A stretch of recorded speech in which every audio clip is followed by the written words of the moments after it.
saat 2 dekade lalu. Langsung saja kita akan membahasnya bersama Ustadz Das'at Latif. Assalamualaikum warahmatullahi wabarakatuh. Selamat siang Ustadz, apa kabar Ustadz, sehat? Waalaikumsalam warahmatullahi wabarakatuh. Alhamdulillah sehat, tapi masih tetap harus prokes dan taat terhadap aturan-aturan PPKM. Betul. Ustadz, warga Afghanistan saat ini berupaya lari ke luar negeri takut dipimpin oleh Taliban. Alasannya Taliban menerapkan hukum Islam yang mengekang hak-hak perempuan, Ustadz. Benarkah ajaran Islam ini menomorduakan perempuan, Ustadz?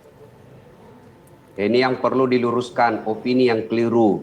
Sangat keliru kalau dikatakan Islam itu mengintimidasi, apalagi sampai menutup hak-hak perempuan. Justru kalau kita pelajari Al-Quran sebagai kitab suci umat Islam dan kehadiran Muhammad SAW, itu salah satu visinya adalah, salah satu misi visinya adalah mengangkat harkat dan martabat perempuan. Sebelum Rasulullah diangkat ke dunia, masyarakat jahiliyah waktu itu wanita tidak ada artinya sama sekali. Mereka hanya dilahirkan untuk lahir, menyusui, melahirkan, dan ngurus laki-laki.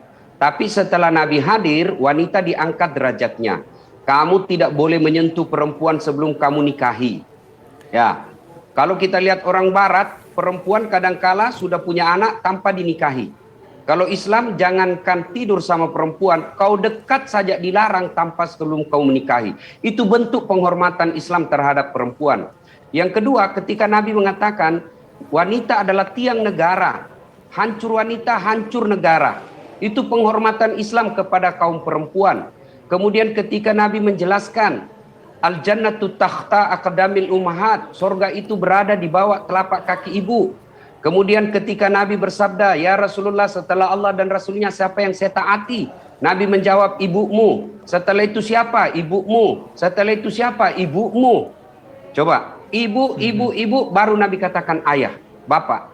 Begitu Islam sangat menghormati perempuan. Wanita Islam tidak boleh kau pandang auratnya. Tidak boleh kau lihat auratnya.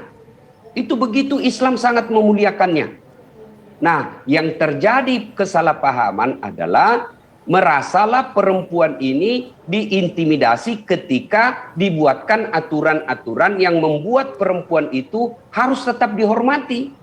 Padahal esensi lahirnya aturan dalam Islam soal perempuan itu untuk memuliakan perempuan. Bagaimana perempuan itu dimuliakan dalam Islam? Coba lihat, pembagian warisan. Laki-laki memang diberikan lebih tinggi daripada perempuan. Tapi tidakkah ditahu bahwa ketika saya sudah menikah, maka seluruh harta yang saya miliki sebagai suami, itu juga mutlak milik istri saya. Tetapi harta istri saya tidak otomatis mutlak menjadi hak saya. Tidak. Begitulah Islam sangat memuliakan perempuan. Cuma kemuliaan ini tergantung sudut pandang. Kalau kaum orientalis, ya, kaum liberal menganggap bahwa aturan-aturan perempuan ini sangat dibatasi hak-haknya. Itu sudut pandang mereka, karena bisa jadi mereka belum tahu secara konkret bagaimana hukum-hukum Islam. Ya, sangat keliru kalau dikatakan Islam hadir membatasi kaum perempuan. Betapa banyak ajaran-ajaran Islam yang sangat mengangkat harkat dan martabat perempuan. Ya, seperti yang saya sebutkan tadi. Bahkan beberapa banyak pejuang-pejuang Islam yang berasal dari wanita dan perempuan. Saya kembali ingatkan sejarah Islam. Orang yang pertama mengimani Rasulullah setelah diangkat menjadi Nabi dan Rasul, perempuan. Khadijah. Coba, orang pertama yang mati syahid dalam Islam itu perempuan. Nah, jadi begitu perannya perempuan dalam Islam sangat dibuka, diberikan kesempatan, termasuk dengan isu-isu kepemimpinan. Yang banyak digoreng oleh media-media Barat sekarang ini karena mereka kan ada ketakutan.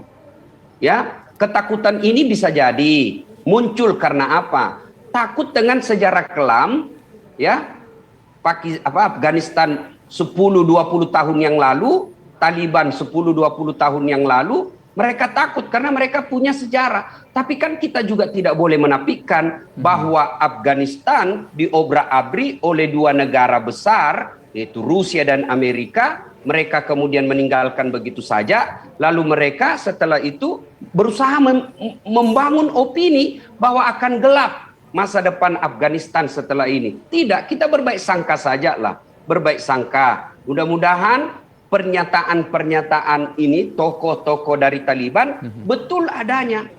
Kita kasihlah kesempatan dulu. Mereka baru membenahi diri. Mereka berusaha untuk mengatur negaranya.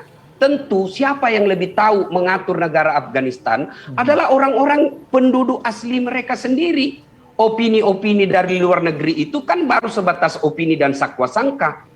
Berikan mereka kesempatan untuk mengatur negerinya. Dan jangan mau dibawa-bawa, diseret-seret bahwa apa yang terjadi di Afghanistan akan terjadi di Indonesia. Itu pemahaman yang berusaha memburukkan situasi. Jangan mau dibawa-bawa apa kekacauan yang ada di Afghanistan. Ya, pengalaman-pengalaman buruk tentang Taliban yang dulu itu, ya, yang dicitrakan oleh media-media provokatif Amerika dan Eropa, propaganda-propaganda kebencian terhadap Islam, lalu kita mau bawa ke Indonesia. Jangan membentuk opini seperti itu. Ya, kita bersangka baiklah kepada tetangga, kepada negara. Seperti undang-undang mengajarkan di negara kita, ya, pembukaan Undang Dasar 45, Indonesia ini adalah ikut serta mengambil bagian perdamaian dunia. Dengan tidak berblok-blok, tidak ikut blok kanan, blok kiri, kita berada pada netral. Berpartisipasi mewujudkan perdamaian. Nah, soal kepemimpinan, ya, yang banyak diperselisihkan orang tentang kepemimpinan soal wanita. Itu kan sumber hukum Islam ada dua, Al-Quran dan hadis.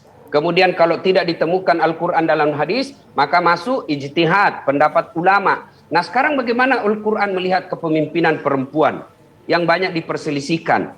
Ayat yaitu ar-rijalu qawwamuna 'alan nisa. Laki-laki adalah pemimpin bagi kaum perempuan. Ayat ini kemudian terjadi ikhtilaf. Apa itu ikhtilaf? Perbedaan pendapat ulama. Bukan ulama ujuk-ujuk langsung dipanggil ustadz atau kiai, tidak. Mereka yang ulama yang memang mengkaji dan ahli tafsir, belajar hidupnya memang belajar tentang Al-Quran. Terjadi ikhtilaf, perselisihan pendapat tentang makna ayat ini. Ulama-ulama salaf, ulama-ulama klasik seperti ulama kita Al-Khattabi, kemudian ulama Al-Sawkani, kemudian juga Al-Ghazali, mereka memaknai ayat ini memang perempuan tidak boleh menjadi pemimpin bagi laki-laki. Menurut pendapat mereka, ulama-ulama klasik ini. Alasannya apa? Satu, karena perempuan memang kita melihat kadangkala lebih prioritaskan perasaannya daripada akalnya. Dan memang begitu fitrahnya perempuan. Kenapa perempuan bisa memikul? Saya biasa kalau lihat di atas pesawat, satu anaknya digendong, satu anaknya dipegang, ada lagi anaknya satu dia dibawa di ransel belakangnya, 3 anaknya. Biasa kalau kita laki-laki katakan, oh bisanya kok begini. Kalau kita laki-laki tidak mungkin. Kenapa? Karena kita laki-laki prioritas akal, sementara perempuan memakai perasaan dalam mendidik anaknya. Memang fitrahnya perempuan lebih diprioritaskan, lebih tinggi perasaannya. Maka menurut pendapat ulama, kalau memimpin mengedepankan perasaan, biasa kacau. Baik. Yang kedua, menurut ulama ini, misal Al-Sawkani katakan, bahwa perempuan itu punya keterbatasan fisik.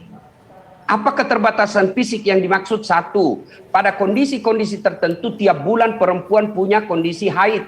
Dan menurut para psikolog, perempuan yang haid datang bulan itu biasanya tidak stabil emosinya.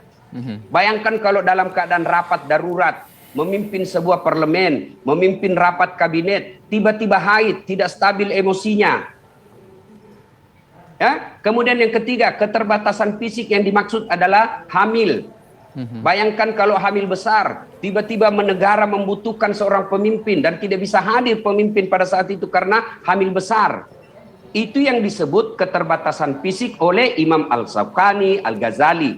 Kemudian ada juga alasan ketiga. Mereka memakai, katanya, sampai detik ini tidak boleh perempuan mengimami laki-laki dalam imam sholat.